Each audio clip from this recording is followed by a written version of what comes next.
வணக்கம் நண்பர்களே. பராபவ தமிழ் வருட லக்ன பலன்கள். ஏற்கனவே தமிழ் வருட ராசி பலன்கள் நம்ம சேனலில் போட்டிருக்கோம். இந்த வருடம் பொதுவாக எப்படியெல்லாம் இருக்கும் அப்படிங்கிறத தெளிவாக அந்த பதிவில் சொல்லியிருக்கோம். பார்க்காதவங்க மறக்காமல் செக் பண்ணி பாருங்கள். இந்த பதிவுகளில் லக்ன ரீதியாக இந்த வருடம் எப்படியெல்லாம் இருக்கும் அப்படிங்கிறத பற்றி தான் பார்க்க போகிறோம். இந்த லக்னம் ராசி இதனுடைய வேறுபாடுகள் என்ன, இது எப்படியெல்லாம் செயல்படுது அப்படிங்கிறத ஏற்கனவே நிறைய தடவை சொல்லியிருக்கேன். பட் இருந்தாலுமே இன்னுமே அந்த கேள்விகள் வந்துக்கிட்டு தான் இருக்குது.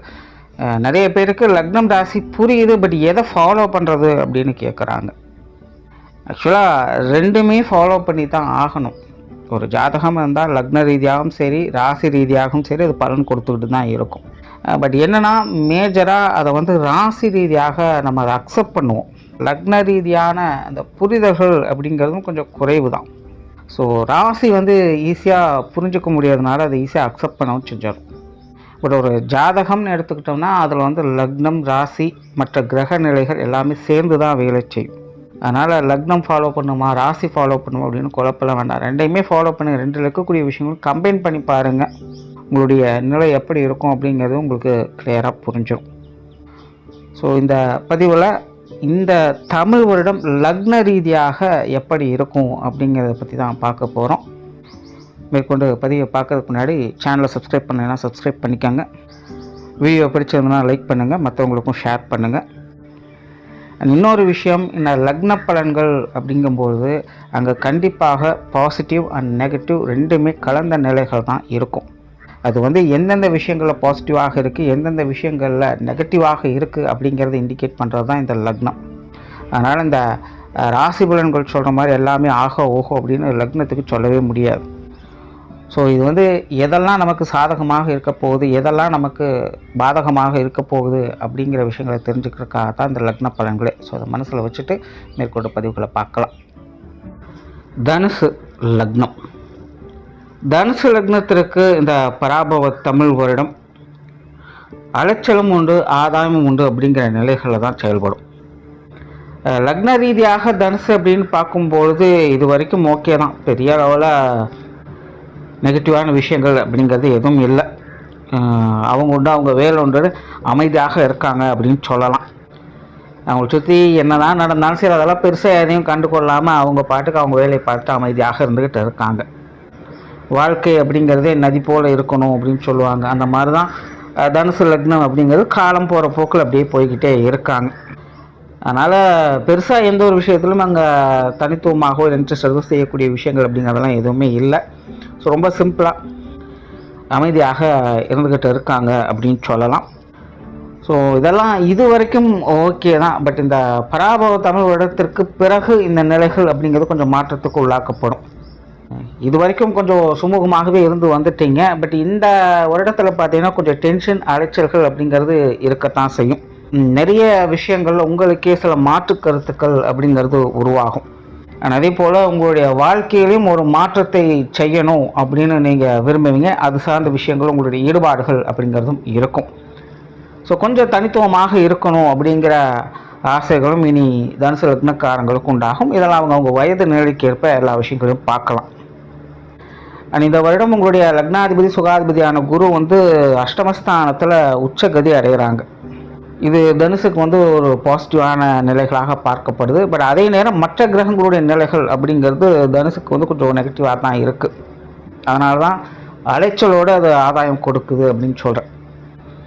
அதே போல் இந்த காலகட்டங்களில் எதையும் எடுத்தவங்க ஒருத்தவனாலும் செய்ய முடியாது. எல்லாத்துலேயுமே பொறுமை நிதானம் அப்படிங்கிறது அதிகமாக தேவைப்படும். இந்த இடமாற்றங்கள் போன்ற விஷயங்கள்லாம் சிலருக்கு ஏற்படலாம். படிப்பு விஷயங்கள், வேலை சம்பந்தப்பட்ட விஷயங்கள், குடியிருப்பு சார்ந்த விஷயங்கள், இப்படி எதுவாக வேணாலும் இருக்கலாம். ஸோ ஏதோ ஒரு வகையில் இடமாற்றங்கள் அப்படிங்கிறது ஏற்படலாம். இல்லைனா அந்த சொத்து சுகங்கள் வகையில் கைமாற்றல்கள் போன்ற விஷயங்கள்லாம் ஏற்படலாம். ஸோ இது சார்ந்த விஷயங்கள்லாம் கொஞ்சம் அலைச்சல்கள் இருக்கவே செய்யும். பட் எல்லாமே உங்களுக்கு ஆதாயம் தரக்கூடிய நிலைகளில் தான் வேலை செஞ்சுக்கிட்டு இருக்குது. அண்ட் இந்த காலகட்டங்களில் இந்த உடல் சம்பந்தப்பட்ட விஷயங்களில் கொஞ்சம் கவனம் எடுத்துக்கணும். குறிப்பாக வயது மூத்தவங்க இது சார்ந்த விஷயங்கள் கொஞ்சம் அதிக கவனம் என்பது தேவை. இதெல்லாம் பார்த்திங்கன்னா கிட்டத்தட்ட இந்த மாத கிரகங்களுடைய நிலைகளுக்கு தகுந்த மாதிரி உடல்நல விஷயங்களை கொஞ்சம் டென்ஷனை ஏற்படுத்திடும். அதனால் இந்த விஷயங்களில் கொஞ்சம் கவனமாக இருங்க. கரியர் ரிலேட்டடான விஷயங்கள் இந்த வருடம் சாதகமாகவே இருக்குது அப்படின்னு சொல்லலாம். தனுசு லக்னக்காரங்க ரிஸ்க் எடுத்து செயல்பட அவங்க தயாராக இருப்பாங்க. நல்ல தொலைநோக்கு சிந்தனைகள் அவங்களுக்கு அதிகரிக்கும். அதனால் தொழில் வேலை உத்தியோகமாக ஒரு சாதகமான நிலைகளை பார்க்கப்படும். புதிய வேலை வாய்ப்புகள், தொழில் வாய்ப்புகள் போன்ற விஷயங்கள் கொஞ்சம் அளவாக தான் இருக்குது. ஸோ இந்த விஷயங்களும் கொஞ்சம் அகலக்கால் வைக்காதீங்க. முன்ன பின்ன தெரியாத விஷயங்கள்லாம் தலையிடாதீங்க. இருக்கக்கூடிய விஷயங்களை கரெக்டாக மெயின்டைன் பண்ணிக்கலாம். அதில் எந்த குறையும் இல்லை. வெளியூர் மற்றும் வெளிநாடு சம்பந்தப்பட்ட விஷயங்கள் ரொம்பவுமே சிறப்பாக இருக்குது. இது சார்ந்த விஷயங்களை அதிக அளவில் நன்மை பெறக்கூடிய அமைப்புகள் தனுசு லக்னக்காரங்களுக்கு உண்டு. அது எந்த வகை விஷயங்கள் காரியங்களாக இருந்தாலும் சரி, வெளியூர் வெளிநாடு சம்பந்தப்பட்ட அனைத்து விஷயங்களுமே இந்த வருடம் உங்களுக்கு சாதகமாக தான் வேலை செய்யும். அதனால் அது சார்ந்த முயற்சிகள் இந்த காலகட்டங்கள் நல்ல முறையில் உங்களுக்கு பலன் கொடுக்கும். பொருளாதாரம் சார்ந்த விஷயங்கள் இந்த வருடம் சாதகமாகவே இருக்குது அப்படின்னு சொன்னால் பெரிய அளவில் சங்கடங்கள் எதுவும் இல்லை. வரவு செலவுகள் எல்லாம் ஈக்குவலாக தான் இருக்கும். சுப விரயங்கள், சுப செலவுகள் கொஞ்சம் கூடுதலாகவே இருக்குது. பட் இருந்தாலும் வரவுகள் அப்படிங்கிறது திருப்திகரமாகவே இருக்குது. கடன் சுமைகள் குறையும். பொருளாதார ரீதியான பிரச்சனைகள் அப்படிங்கிறது குறையும். ஸோ பொருளாதார நிலைகளை பொறுத்த வரைக்கும் பெரிய அளவு ட்ராபேக் அப்படிங்கிறதுலாம் எதுவும் இருக்காது. எல்லாமே பெரும்பாலும் ஈஸியாக மேனேஜ் பண்ணக்கூடிய நிலைகளை தான் இருந்துக்கிட்டு இருக்குது.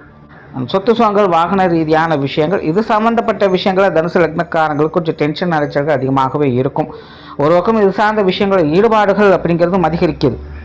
இந்த வீடு நிலவரங்கள் சம்மந்தப்பட்ட விஷயங்கள், வாகன ரீதியான விஷயங்கள், அரசு தொடர்பான மற்ற எந்த ஒரு விஷயங்களும் ஏதோ ஒரு வகையில் தொடர்புகள் அப்படிங்கிறது ஏற்பட்டணும். பட் இருந்தாலுமே ரிஸ்க்கு கேட்ட ரிவார்டு அப்படிங்கிற மாதிரி தான் இந்த விஷயங்கள் எல்லாமே உங்களுக்கு செயல்பட்டுக்கிட்டு இருக்குது. ஸோ இந்த சொத்து சுகங்கள் வகையில் எல்லாத்துலேயுமே கொஞ்சம் அலட்சியல் டென்ஷன்கள் இருக்கத்தையும், குறிப்பாக இந்த கைமாற்றல்கள் போன்ற விஷயங்கள்லாம் ஏற்படலாம். அதெல்லாமே உங்களுக்கு கொஞ்சம் சாதகமாகவே இருக்கும். பட் கொஞ்சம் பொறுமையாக டீல் பண்ணுங்கள். அவசரப்படாதீங்க. இந்த மாதிரியான விஷயங்களில் கரெக்டாக லீகலாக எல்லா விஷயங்களும் மூவ் பண்ணுங்கள். குறுக்கு வழிகளை கையாளாதீங்க. அதெல்லாம் தான் கொஞ்சம் டென்ஷனை ஏற்படுத்தும். ஸோ எல்லாத்தையும் கரெக்டாக மெயின்டைன் பண்ணிங்கன்னா இந்த சொத்து சுகங்கள் வகையில் நன்மைகளும் ஆதாயங்களும் பார்க்கக்கூடிய ஒரு வருடமாகவே இருக்குது. குடும்ப வாழ்க்கை இந்த வருடம் ஒரு சாதகமான நிலைகளாக பார்க்கப்படுது. குடும்ப விஷயங்கள், காரியங்கள் எல்லாமே சிறப்பாக இருக்கும். குடும்ப தேவைகள் பூர்த்தியாகும். குடும்பத்துக்குள்ள ஒரு மகிழ்ச்சிகரமான விஷயங்களை எதிர்பார்க்கலாம். குறிப்பாக தனுசை பொறுத்த வரைக்கும் குடும்ப பொறுப்புகள் அப்படிங்கிறது இந்த காலகட்டங்களில் கூடுது. சிலர்லாம் பார்த்திங்கன்னா தள்ளி இருந்தாலும் குடும்ப விஷயங்களை பற்றி யோசிக்காமல் இருக்க மாட்டாங்க. எப்படியாவது குடும்பத்தை டெவலப் பண்ணிடணும் அப்படிங்கிறதுல ரொம்ப ஈகராக இருப்பாங்க. ஸோ அது சார்ந்த விஷயங்கள் அந்த வருடம் சாதகமாகவே இருக்குது. குடும்ப உறவுகளுக்குள்ளேயுமே ஒரு அனுசரணையான நிலைகளை பார்க்கலாம். குறிப்பாக கணவன் மனைவி உறவுகள், குழந்தைகள் சம்பந்தப்பட்ட விஷயங்கள் தனுசு லக்னக்காரங்களுக்கு ரொம்பவுமே சிறப்பாக இருக்குது அப்படின்னு சொல்லலாம். திருமண அமைப்புகள், புத்திரபாக்கிய அமைப்புகள் இதுவும் சாதகமாகவே இருக்குது. காதல் சம்பந்தப்பட்ட விஷயங்கள் நிதானமாக போகுது. அதனால் இந்த விஷயங்கள் அவசரப்படாமல் நிதானமாக செயல்படுங்க, நன்மை உண்டு. பெற்றோர்கள் மற்றும் உடன்பிறப்புகள் சம்பந்தப்பட்ட விஷயங்கள்லாம் பட்டும்படாமலும் தொட்டுந்தோடாமலும் போகும். அதனால் சூழ்நிலை சந்தர்ப்பங்களை பார்த்து அனுசரித்து போய்க்குங்க.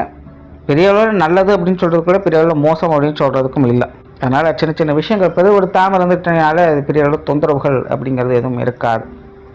உற்றார் உறவினர்கள், நண்பர்கள் சம்பந்தப்பட்ட விஷயங்கள் இந்த காலகட்டங்களில் சிறப்பாகவே இருக்குது அப்படின்னு சொல்லலாம். பெரும்பாலும் இவங்க சம்பந்தப்பட்ட விஷயங்கள், காரியங்கள் எல்லாமே உங்களுக்கு நல்லபடியாகவே அமையும். எல்லாருமே கொஞ்சம் ஒத்துழைப்பு கொடுத்து செயல்பட்டு வருவோம் சொல்லுவாங்க. பெரிய அளவில் போட்டி பொறாமைகள் அப்படிங்கிறதெல்லாம் எதுவும் இருக்காது. அதனால் உறவினர்கள், நண்பர்கள் சம்மந்தப்பட்ட விஷயங்கள்லாம் ஒரு சுமூகமான நிலைகளிலேயே பார்க்கப்படுது. உடல்நலம் சார்ந்த விஷயங்கள் கொஞ்சம் கவனம் எடுத்துக்கோங்க. மாணவர்களுக்கு கல்வி மற்றும் வித்தை சம்பந்தப்பட்ட விஷயங்கள் இந்த வருடம் முயற்சியின் அடிப்படையில் நட்பங்கள் பார்க்கக்கூடிய வருடமாகவே இருக்குது. கிட்டத்தட்ட இந்த விஷயங்கள்லாம் விபரீத யோகா அமைப்புகளில் செயல்பட்டுக்கிட்டு இருக்குது. ஸோ கல்வி வித்தை சம்மந்தப்பட்ட விஷயம் எல்லாமே கொஞ்சம் ரிஸ்க் அப்படிங்கிறது இருக்கத்தான் செய்யும். கொஞ்சம் சிரமப்பட்டு தான் எல்லா காரியங்களும் செஞ்சுட்டு வருவீங்க. பட் இருந்தாலும் அதற்கேற்ற ரிவார்டு அப்படிங்கிறது கண்டிப்பாக இருக்குது. அதனால் மாணவர்கள் முயற்சியை கைவிட்டுடாதீங்க. ஸோ ஓவராலாக தனுசு லக்னத்தை பொறுத்த வரைக்கும் இந்த பராபவ தமிழ் வருடம் ஒரு கலவையான வருடமாகத்தான் இருக்குது. முயற்சி திருமணையாக்கும் அப்படிங்கிறத மைண்டில் வச்சுக்கோங்க. நன்றி, வணக்கம், வாழ்க வளமுடன்.